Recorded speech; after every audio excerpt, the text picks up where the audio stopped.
मुसलमानों की देशभक्ति पे सवाल उठाते हैं। आप जानना चाहते हैं मुसलमानों का इतिहास, तो पढ़िए शहीद अशफाकुल्लाह को। जब फैजाबाद की जेल में उनको फांसी के फंदे पर ले जाया जा रहा था, उनसे पूछा गया आपकी कोई अंतिम इच्छा, तो उन्होंने कहा कुछ आरजू नहीं है, बस आरजू है इतनी, रख दे जरा से कोई खाके वतन कफन पे। यह है मुसलमानों का इतिहास, पढ़ लेना। लेकिन आपको तो दाढ़ी से आपत्ति हो जाती है, टोपी से आपत्ति हो जाती है।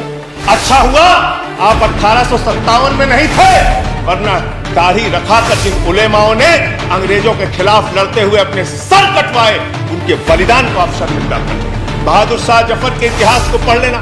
उनके बेटों का सर कटवा के रंगून की जेल में उनके सामने रखा गया। मान्यवर अंग्रेज के पुलिस अफसर बहादुर शाह जफर को गिरफ्तार करने के लिए आए थे, तो उनका मजाक उड़ाते हुए उन्होंने कहा कि दम दमे में दम नहीं, अब खैर मांगो जान की, ऐ जफर ठंडी हुई शमशीर हिंदुस्तान की।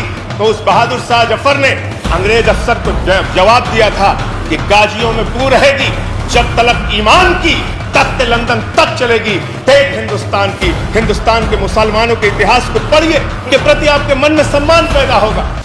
मुसलमानों की देशभक्ति पे आप सवाल उठाते हैं, और कुछ लोग ऐसी टिप्पणी भी करते हैं जो मेरी समझ में नहीं आता।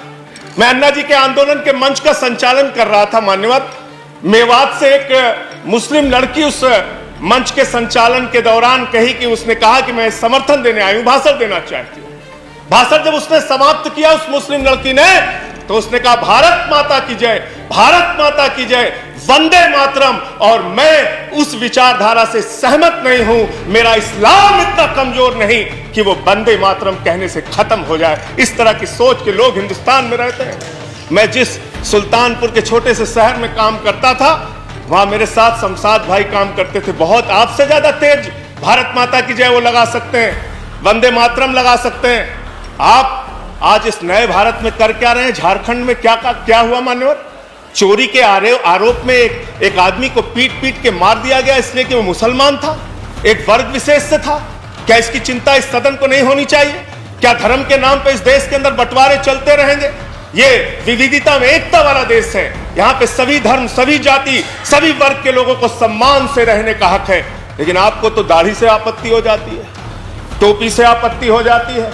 अच्छा हुआ आप 1857 में नहीं थे, वरना दाढ़ी रखाकर जिन उलेमाओं ने अंग्रेजों के खिलाफ लड़ते हुए अपने सर कटवाए, उनके बलिदान को आप शर्मिंदा करते, उनके बलिदान को आप शर्मिंदा करते।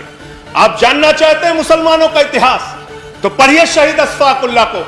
जब फैजाबाद की जेल में उनको फांसी के फंदे पर ले जाया जा रहा था, उनसे पूछा गया आपकी कोई अंतिम इच्छा, तो उन्होंने कहा कुछ आरजू नहीं है, बस आरजू है इतनी, रख दे जरा से कोई खाके वतन कफन पे। यह है मुसलमानों का इतिहास, पढ़ लेना। बहादुर शाह जफर के इतिहास को पढ़ लेना। उनके बेटों का सर कटवा के रंगून की जेल में उनके सामने रखा गया। मान्यवर पुलिस के, अंग्रेज के पुलिस अफसर बहादुर शाह जफर को गिरफ्तार करने के लिए आए थे, तो उनका मजाक उड़ाते हुए उन्होंने कहा कि दम दमे में दम नहीं, अब खैर मांगो जान की, ऐ जफर ठंडी हुई शमशीर हिंदुस्तान की। तो उस बहादुर शाह जफर ने अंग्रेज अफसर को जवाब दिया था कि गाजियों में बू रहेगी, जब तलक ईमान की, तख्त लंदन तक चलेगी। देख हिंदुस्तान की, हिंदुस्तान के मुसलमानों के इतिहास को पढ़िए, तो उनके प्रति आपके मन में सम्मान पैदा होगा। और ये दाढ़ी और टोपी से और वंदे मातरम लगाने से और अल्लाह अकबर कहने से किसी का धर्म अगर कमजोर हो जाता है, तो माफ कीजिएगा, आपका धर्म, आपके धर्म की व्याख्या बहुत कमजोर है। हिंदू धर्म जिसको हम मानते हैं, वो हिंदू धर्म तो कहता है वसुधैव कुटुंबकम, पूरा विश्व हमारा परिवार है। और आप भारत माता की जय लगाते हैं, आप भी जोर से लगाते हैं भारत माता की जय, हम भी जोर से लगाते हैं भारत माता की जय। लेकिन मुझे बताइए, दुनिया में कौन सी ऐसी माँ है जो अपने बच्चों में भेद करती है? दलित बच्चे को अलग निगाह से देखेगी, मुसलमान बच्चे को अलग निगाह से देखेगी, पिछड़े बच्चे को अलग निगाह से देखेगी, सिख बच्चे को अलग निगाह से देखेगी।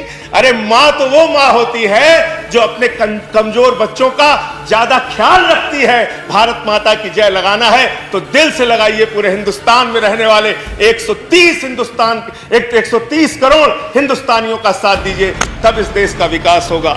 चमन में इख्तलाते रंग बू से बात बनती है, चमन में एक तलाते रंगो बू से बात बनती है, हम ही हम हैं तो क्या हम हैं, तुम ही तुम हो तो क्या तुम हो। इस बदलिए, इस धारणा को बदलिए, इस विचारधारा को बदलिए।